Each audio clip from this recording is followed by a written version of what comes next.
Hello everyone. आज हम लोगों का 12वां दिन है जिसमें हम जेएलओ राजस्थान का पेपर 3 2019 का एक्सप्लेन करेंगे। इससे पहले 110 प्रश्न तक का एक्सप्लेन कर चुके हैं। आज 111 से लेकर 119 तक चलेंगे। पहला प्रश्न 111वां हम लोगों के सामने है कि ये बताइए सीपीसी की धारा 80 के अंतर्गत सरकारी अधिकारी के खिलाफ वाद संस्थित करने हेतु कितने दिनों के नोटिस की आवश्यकता होती है। तो सीपीसी की धारा 80 में बताया गया है कि अगर आप किसी सरकारी अधिकारी के खिलाफ कोई वाद संस्थित करना चाहते हैं तो 2 मास की आपको नोटिस छोड़ना पड़ेगी। 2 मास की नोटिस के बाद ही आप वाद संस्थित कर सकते हैं। इसका मतलब 111वें प्रश्न का ऑप्शन नंबर 3 सही है, 2 माह। प्रश्न पूछा गया कि कोडिसिल से आप क्या समझते हैं। तो कोडिसिल एग्जैक्टली क्या होता है ये पूछा गया है। तो कोडिसिल बहुत इंपॉर्टेंट टर्म है ये। तो कोडिसिल में पहले तो समझ ले ऑप्शन नंबर 3 है। कोडिसिल जो होता है एक ऐसा दस्तावेज होता है जो वसीयत में परिवर्तन करता है या उसकी व्याख्या करता है तथा वसीयत का भाग बन सकता है। ऐसे दस्तावेज को, ऐसी लिखित को आप क्या कहते हैं, कोडिसिल कहते हैं। 113वें प्रश्न में पूछा गया कि बताइए सीपीसी के किस आदेश के अंतर्गत संक्षिप्त विचारण से संबंधित प्रावधान है। तो हम लोगों की सीपीसी के आदेश 37 में संक्षिप्त विचारण के बारे में प्रावधान किया गया है। कहने का मतलब है 113वें प्रश्न का ऑप्शन नंबर 1 सही है, आदेश 37। फिर 114वें प्रश्न में पूछा गया है ये बताइए वैवाहिक अनुतोष से संबंधित मामले किस न्यायालय में दाखिल किए जा सकेंगे। तो अगर कोई वैवाहिक मामला है और उसके बारे में आप अनुतोष चाहते हैं तो आप मामले को या तो जिला न्यायालय या परिवार न्यायालय में संस्थित करें। कहने का मतलब है 114वें का ऑप्शन नंबर 3 सही है।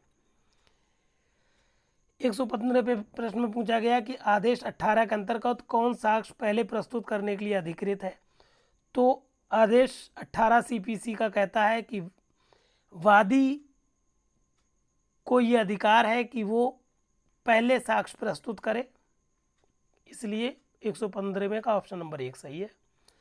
116वें प्रश्न में पूछा गया कि ये बताइए सीपीसी के आदेश 25 के अंतर्गत वे कौन से व्यक्ति हैं जिनकी परीक्षा के लिए न्यायालय द्वारा कमीशन निकाला जा सकता है। तो 116वां प्रश्न काफ़ी कंफ्यूजिंग था, इसलिए आयोग ने इसको क्या किया, निरसित कर दिया, हटा दिया है, इसलिए आपको नहीं करना है।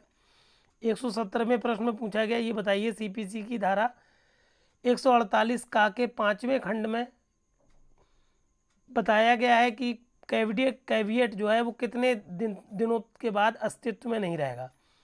तो सीपीसी की धारा 148 का में बताया कैविएट के बारे में वर्णन किया गया। वो बताया गया कि कैविएट का जो टाइम है वो 90 दिन तक है। 90 दिन के बाद कैविएट प्रभावी नहीं रहता है, उसका कोई अस्तित्व नहीं रहता है, इसलिए ऑप्शन नंबर 2 सही है 117वें प्रश्न का। 118वें प्रश्न में पूछा गया है कि ये बताइए दिल्ली में का जो है वो दिल्ली में रहता है, उसने खा को बदनाम करने के लिए एक लेख जयपुर में प्रकाशित किया। तो मानहानि का वाद कहाँ दायर किया जा सकता है।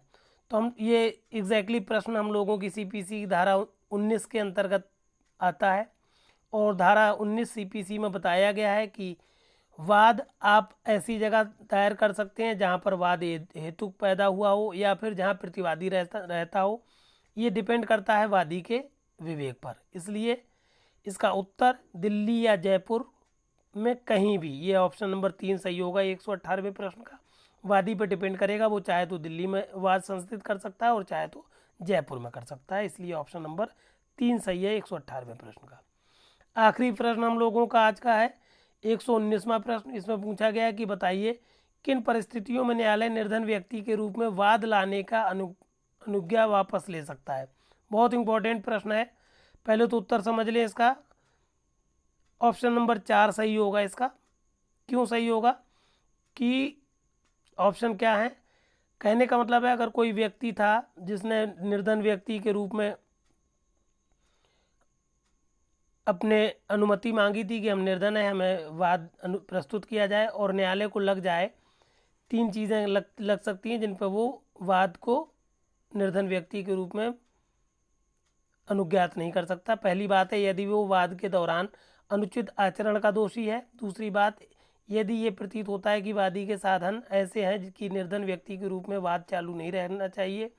तीसरी बात, यदि उसने किसी अन्य व्यक्ति से करार किया है जिससे वाद की विषय वस्तु से कोई हित प्राप्त कर लिया है।